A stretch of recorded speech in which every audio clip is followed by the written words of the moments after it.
بسم اللہ الرحمن الرحیم۔ اس وقت جو موضوع زیر گفتگو ہے وہ موجودہ دور کے مسلمانوں کی ایک بڑی تعداد کے لیے بہت ریلیونٹ ہے، بہت اہم موضوع ہے، خاص طور پر جدید تعلیم یافتہ ایک بڑے طبقے کے ذہنوں میں یہ سوال ہے کہ دین میں رسول اللہ صلی اللہ علیہ وسلم کی حدیث اور سنت کی کیا اتھارٹی ہے اور اس کی کیا سندی حیثیت ہے، اس دین میں وہ کس طرح اس کی حجیت اور اتھارٹی کی کیا پوزیشن ہے۔ خاص طور پر اس لیے بھی کہ موجودہ دور میں ایک مرتبہ پھر بعض شخصیتوں اور بعض گروپوں اور بعض حلقوں کی طرف سے حدیث کی اتھارٹی اور اس کے دین میں حجت ہونے کا یا تو انکار ہو رہا ہے یا اس میں طرح طرح کی تعویلیں کر کے اس کو بہت شبہات کا شکار بنایا جا رہا ہے۔ سب سے پہلے تو ہم لوگوں کو یہ جاننا چاہیے کہ حدیث یا سنت کسے کہتے ہیں۔ رسول اللہ صلی اللہ علیہ وسلم کا قول، آپ کی کہی ہوئی بات، آپ کا عمل، دین پر عمل کرنے کے سلسلے میں آپ کی پریکٹس، آپ کا نمونہ، اور جسے حدیث کی اصطلاح میں، اس فن کی اصطلاح میں تقریر کہتے ہیں، یعنی اس طور پر کوئی بات کہ رسول اللہ صلی اللہ علیہ وسلم کے سامنے کسی شخص نے کوئی بات کہی یا کوئی عمل کیا اور حضور صلی اللہ علیہ وسلم نے اس کا انکار نہیں کیا یا اس کو صحیح ٹھہرایا، یا آپ کے علم میں آپ کے صحابہ اور مسلمانوں کا کوئی عمل آیا اور آپ نے اس پر نکیر نہیں کی، اس کو آپ صلی اللہ علیہ وسلم نے اس پر اعتراض نہیں کیا یا تو خاموش رہے یا اس کو صحیح ٹھہرایا۔ تو اس طرح کے جتنے نیریشنز ہوتے ہیں، جتنی روایتیں ہوتی ہیں، جتنے ٹریڈیشنز آتے ہیں اپنی چینس کے ساتھ، اپنی سندوں کے ساتھ، اور جس کے مجموعے کے طور پر ہمارے سامنے موجودہ حدیث کی کتابیں ہیں، اسی طرح کے ٹریڈیشنز اور روایتیں ہیں بخاری میں، مسلم میں،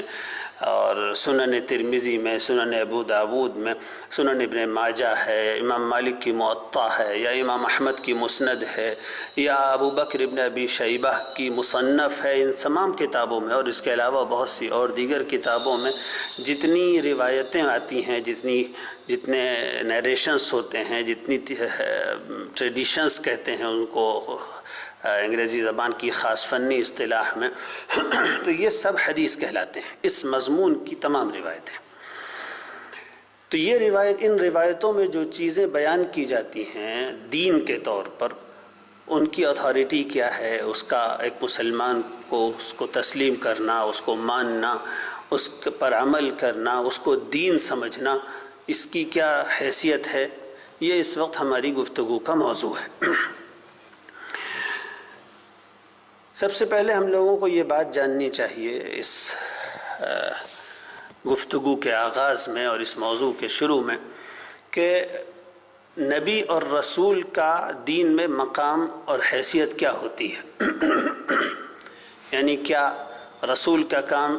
صرف اتنا تھا کہ رسول اللہ صلی اللہ علیہ وسلم اللہ کی طرف سے نازل ہونے والی کتاب قرآن کو لوگوں تک پہنچا دیں اور بس، اور کچھ نہیں، نہ آپ کی کوئی اور الگ حیثیت تھی، نہ اس سے زیادہ آپ کا کوئی مقام تھا؟ جس طریقے سے ایک میسنجر ہوتا ہے، ایک ڈاک مین ہوتا ہے، ایک پوسٹ مین ہوتا ہے، وہ پیغام کو یا خط کو دوسروں تک پہنچا دیا کرتا ہے، اس خط کے مضمون کے سلسلے میں اس کا کوئی رول نہیں ہوتا، نہ وہ اس کو جانتا ہے، اور اگر جانتا بھی ہے تو اس سے زیادہ اس کا کوئی رول نہیں ہوتا کہ وہ پہنچا دیا کرتا ہے بس۔ تو کیا محمد صلی اللہ علیہ وسلم کی اسلام میں بس یہ حیثیت تھی کہ اللہ کی کتاب اللہ کی طرف سے ان کے اوپر نازل ہوئی اور انہوں نے لوگوں تک پہنچا دی، یا اس کے علاوہ ایک رسول کا مقام صرف اتنا نہیں تھا بلکہ اس کے علاوہ بھی تھا. وہ ایک قابل اطاعت، ایک واجب الاطاعت، ایک ایسی شخصیت تھی جس کا حکم ماننا سب کے لیے ضروری ہے. تو سب سے پہلے اس حیثیت کو متعین کرنا ضروری ہے. جب ہم، ظاہر بات ہے جن لوگوں نے حدیث کو دین میں اتھارٹی نہیں مانا، حدیث کو دین میں حجت نہیں مانا، وہ ان کے سامنے صرف قرآن مجید سے دلیل پیش کی جا سکتی ہے. صرف قرآن مجید سے یہ بات پیش کی جا سکتی ہے کہ حدیث رسول اللہ صلی اللہ علیہ وسلم کی حدیث حجت ہے یا نہیں حجت ہے. تو جب ہم قرآن مجید پر غور کرتے ہیں تو بے شمار آیتیں قرآن مجید میں ایسی ہیں، یقیناً 10-20 آیتیں ایسی ہیں جو بتاتی ہیں کہ رسول اللہ صلی اللہ علیہ وسلم کا مقام اور آپ کا رول اور دین میں آپ کا کردار اور صرف ایک پوسٹ مین جیسا نہیں تھا بلکہ آپ کی کئی ذمہ داریاں تھیں. نمبر 1، اللہ کی طرف سے نازل ہونے والی کتاب کو پہنچانا. نمبر 2، اللہ کی طرف سے جو کتاب نازل ہوئی اس کتاب کی تشریح، اس کی تفسیر، اس کا انٹرپریٹیشن، اس کے معنی لوگوں کو بتلانا، اس کے صحیح مفہوم کی تعیین، یہ بھی آپ کی ذمہ داری تھی. نمبر 3، اس قرآن مجید میں جو احکام آئے ہیں، دین جو بتلایا گیا ہے قرآن میں، اس کا عملی اطلاق کا طریقہ کیا ہوگا، یعنی اس کے پریکٹیکل اپلیکیشن کا طریقہ کیا ہوگا. قرآن میں جو حکم آیا ہے اس کو عملاً کیسے کیا جائے گا یہ بھی رسول بتاتا تھا صلی اللہ علیہ وسلم. آپ صلی اللہ علیہ وسلم اپنے قول سے، اپنے عمل سے دکھا کر قرآن میں جو احکام آئے ہیں اس کا صحیح، اس پر عمل کرنے کا صحیح طریقہ رسول اللہ صلی اللہ علیہ وسلم بتلاتے تھے. تیسرا، آپ صلی اللہ علیہ وسلم کا ایک کردار قرآن سے معلوم ہوتا ہے کہ آپ صلی اللہ علیہ وسلم کی ذات کو اللہ کے دین اسلام پر اور قرآن کی تعلیمات پر عمل کرنے کا ایک پرفیکٹ ماڈل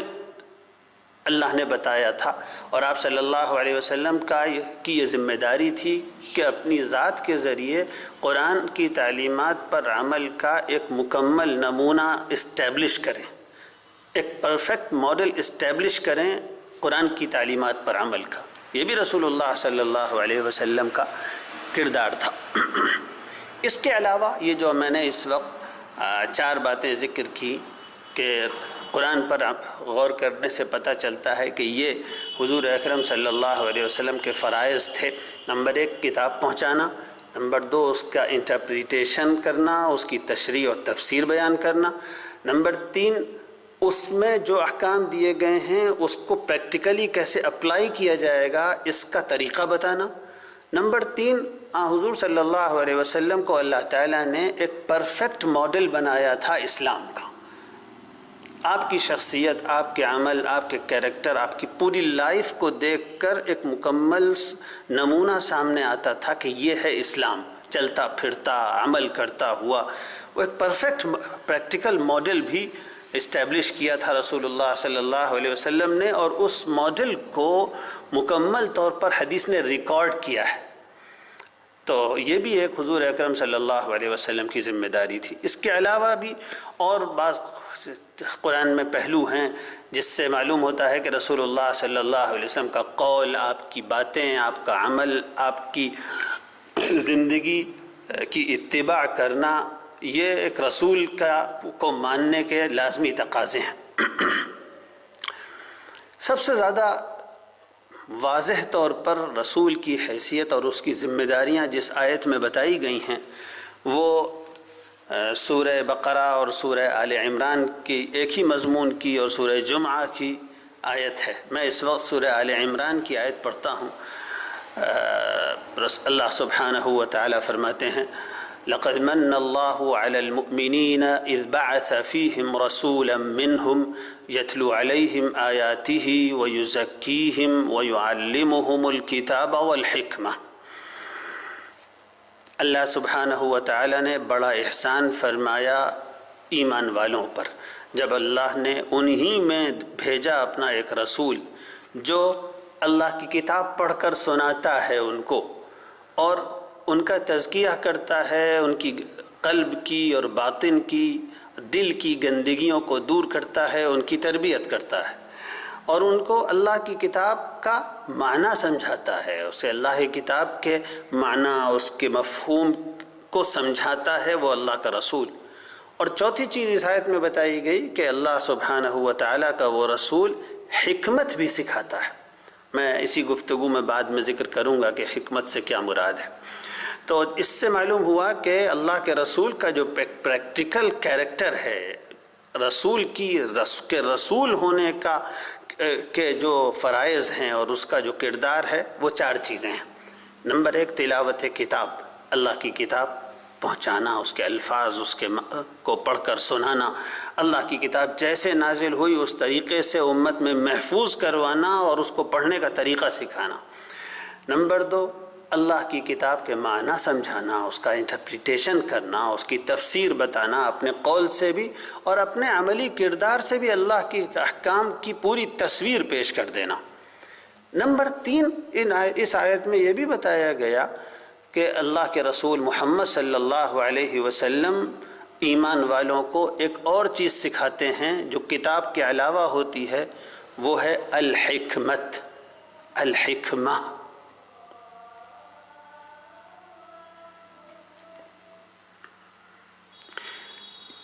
حکمت عربی زبان میں کہتے ہیں وزڈم کو، فور سائٹڈنس کو، گہری باتوں کو جاننا، ایسی گہری باتیں جس سے زندگی سنور جائے۔ آپ یہ کہہ سکتے ہیں کہ بہت کمپلیکیٹڈ ایشوز کی اوریجنلٹی کو پہنچ جانے والی ایک فور سائٹڈ نگاہ، یہ حکمت کے معنی ہے۔ اور چوتھا مفہوم ایمان والوں کا تزکیہ کرنا اور ان کی تربیت کرنا ہے۔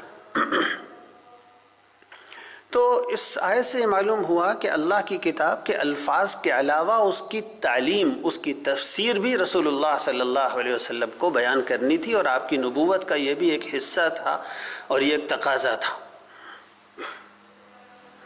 اور یہ بھی معلوم ہوا کہ قرآن کا مفہوم اور اس کے معنی اور اللہ نے قرآن میں جو احکام دیے ہیں اس کے پوری تفصیل جاننے کے سلسلے میں رسول اللہ صلی اللہ علیہ وسلم کا قول اور آپ کا عمل حرف آخر ہے۔ وہی آخری اتھارٹی ہے جو ہمیں بتائے گی کہ قرآن میں اللہ نے کیا حکم دیا ہے۔ اس کے علاوہ یہ جو چیز ہے، یعنی اللہ کے رسول صلی اللہ علیہ وسلم کی حدیث میں پائی جانے والی قرآن کی تفسیر و تشریح، اس کا انٹرپریٹیشن، اس کا پورا ایکسپلینیشن، یہ اللہ کے رسول کی ذمہ داری بھی ہے، اور قرآن ہی ہمیں یہ بتاتا ہے کہ یہ چیز اللہ نے اپنے ذمے لی ہوئی ہے اور اس کو اللہ نے محفوظ بھی رکھنا ہے۔ ایک سورت میں اللہ تعالیٰ فرماتا ہے لا تحرک به لسانک لتعجل به، او محمد وحی کے نازل ہوتے وقت اپنی زبان سے جلدی جلدی آیتوں کو مت دہرائیے کہ آپ یاد کر لیں۔ ان علینا جمعہ وقرآنہ ثم ان علینا بیانہ، محمد پریشان نہ ہوئیے، اس قرآن کو جمع کروانا، اس کو محفوظ رکھنا ہماری ذمہ داری ہے۔ پھر اللہ تعالیٰ فرماتا ہے صرف یہی نہیں کہ اس قرآن کو محفوظ رکھنا ہماری ذمہ داری ہے، بلکہ اس قرآن کا بیان، اس کی تفسیر، اس کی تشریح، اس کے پورے تفصیلی معنی کا محفوظ کرنا یہ بھی ہماری ذمہ داری ہے۔ تو اللہ سبحانہ و تعالیٰ جب یہ کہتا ہے کہ ہماری ذمہ داری ہے اس قرآن کی تفسیر و تشریح، تو سوال اٹھتا ہے کہ وہ تفسیر و تشریح جس کی ذمہ داری اللہ تعالیٰ نے لی ہے، وہ اگر یہ حدیث نہیں ہے تو اور کیا چیز ہے؟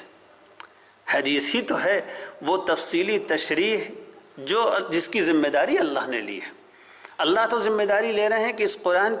کا بیان اور اس کی تفسیر اور اس کی تشریح، اس کا ایکسپلینیشن اور اس کا انٹرپریٹیشن کروانا یہ ہماری ذمہ داری ہے۔ تو اب واضح سی بات ہے، صاف سمجھ میں آنے والی، کہ ہم ڈھونڈیں کہ اللہ نے جس تفسیر و تشریح کی ذمہ داری لی ہے وہ کہاں ہے۔ ظاہر بات ہے وہ صرف اور صرف رسول اللہ صلی اللہ علیہ وسلم کی حدیث ہو سکتی ہے۔ پھر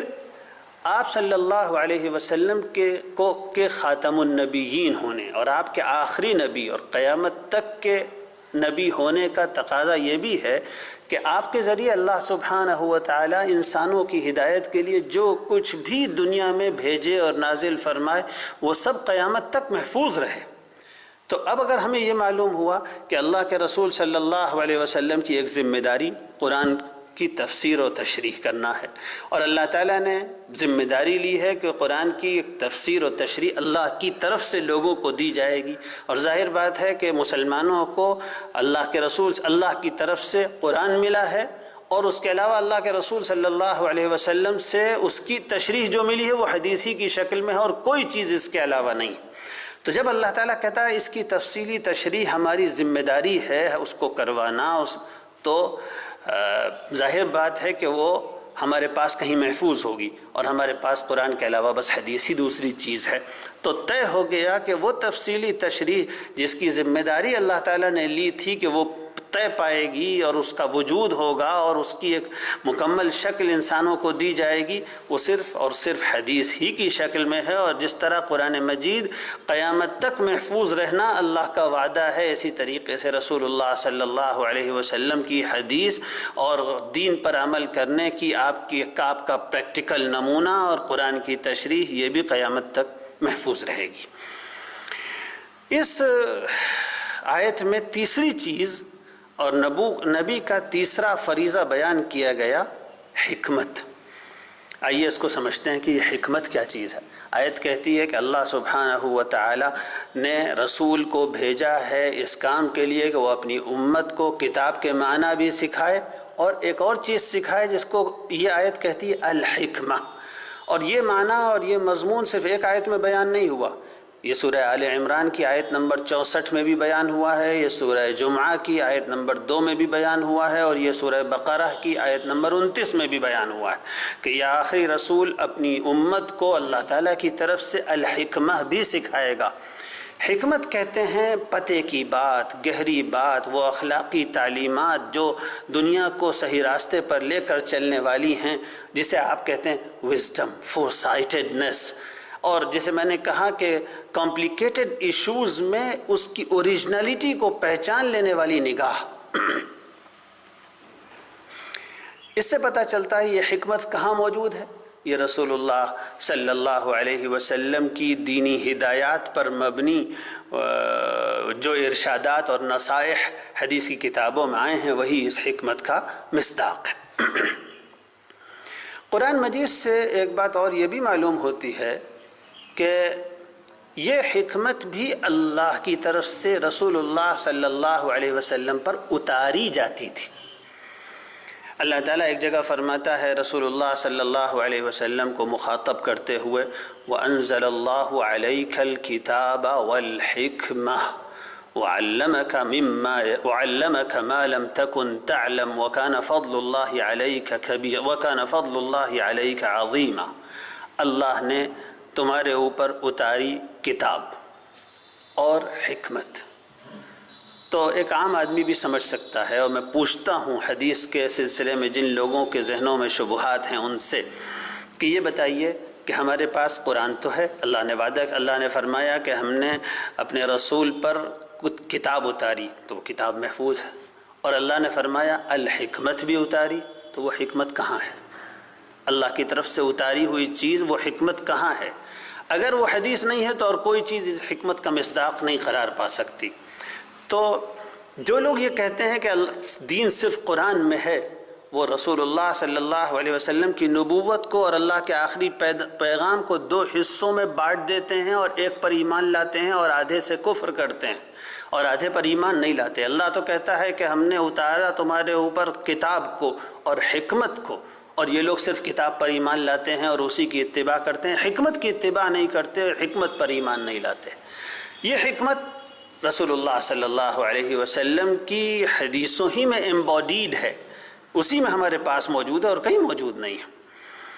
پھر قرآن سے یہ بھی معلوم ہوتا ہے کہ رسول اللہ صلی اللہ علیہ وسلم جس طرح قرآن سنایا کرتے تھے، قرآن مسلمانوں کو، اللہ کے بندوں کو پہنچایا کرتے تھے، اور آپ نے پہنچا دی پوری کتاب، اسی طریقے سے آپ صلی اللہ علیہ وسلم اس حکمت کی بھی تعلیم دیا کرتے تھے یعنی قرآن مجید سے معلوم ہوتا ہے کہ اللہ کے رسول صلی اللہ علیہ وسلم اللہ کی کتاب پہنچاتے تھے، اس کے معنی بتاتے تھے، اس کے میننگز بتاتے تھے، اس کا انٹرپریٹیشن کرتے تھے، اور اسی لیے اللہ نے ان کو بھیجا تھا۔ وَأَنزَلْنَا إِلَيْكَ الذِّكْرَ لِتُبَيِّنَ لِلنَّاسِ مَا نُزِّلَ إِلَيْهِمْ، ہم نے تمہارے اوپر اپنا ذکر، اپنی کتاب اسی لیے اتاری ہے تاکہ تم اس کی وضاحت کے ساتھ اور تشریح کے ساتھ لوگوں تک پہنچا دو۔ اسی طریقے سے قرآن سے یہ بھی معلوم ہوتا ہے کہ رسول اللہ صلی اللہ علیہ وسلم وہ حکمت جو اللہ نے اتاری تھی اور جس کے بارے میں سورہ بقرہ کی آیت نمبر 129 میں اور سورہ آل عمران کی آیت نمبر 64 میں کہا گیا یعلمہم الکتاب والحکمہ، کہ اللہ کے رسول صلی اللہ علیہ وسلم حکمت بھی سکھایا کرتے تھے، اس کا آپ صلی اللہ علیہ وسلم کا فریضہ ہے۔ سورہ احزاب کی ایک آیت نمبر 34 بتاتی ہے کہ رسول اللہ صلی اللہ علیہ وسلم اپنے گھر میں، گھر کے باہر یہ حکمت لوگوں کو سکھایا کرتے تھے۔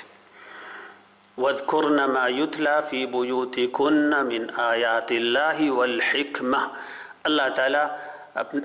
اپنے رسول صلی اللہ علیہ وسلم کی بیویوں کو حکم دیتے ہوئے کہتا ہے، او نبی کی بیویوں مذاکرہ کیا کرو، یاد کیا کرو اس چیز کو جو تمہارے گھر میں پڑھائی اور پڑھی جاتی ہے، اللہ کی کتاب اور حکمت۔ تو حکمت پڑھی اور پڑھائی جاتی تھی، سکھائی جاتی تھی، اس کی قراءت ہوتی تھی اللہ کے رسول کے گھر میں۔ تو مجھے بتائیے کہ الحکمت جس کو اللہ کے رسول سکھایا کرتے تھے وہ کیا ہے؟ اس سے مراد ساری امت کا اتفاق ہے۔